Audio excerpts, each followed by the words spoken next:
So we're just going to take this sink out. So a little how to removing the sink. So I'm just going to undo that.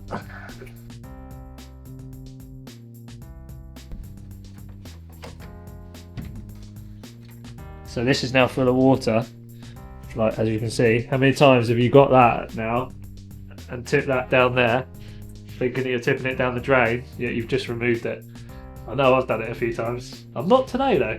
So we've removed our waste pipe now, which gives you a little bit more room to work now.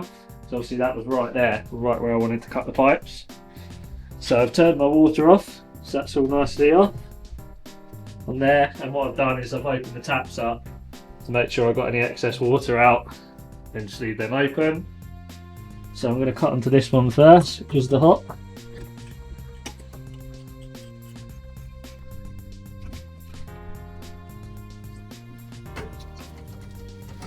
You just got a bit of water that's in the pipes. Take that one out of the way. And what I've got here is a push-on cap. You don't need inserts because it's on copper pipe. So now I'm just going to push that on. Just make sure that's pushed down nice. Because again, that's an easy mistake to make. You think that's on and it's not pushed on all the way. You'll go to turn the water back on and that will just fly off. So that's our hot one done. Now on the cold, I'm going to do it just up here and there. There's a lot going on basically. That's clipped to the wall, which is onto our main, so I don't want to cut it there. That's why I'm going to put it there on this one.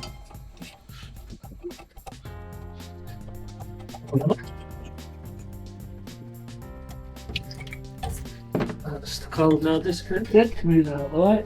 Another cap there. And just that final little push. That's on nicely now. Happy with that. And that's your sink disconnected, ready to remove from your worktop. So we're just going to remove the sink now, it's all disconnected. So what you've got is these little clips underneath the worktop.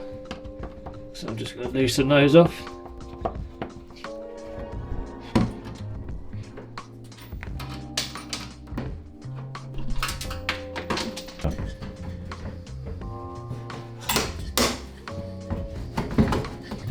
There's one little hidden one around the back. That's gone into there, which is why that wasn't quite loose yet. And that's your sink removed.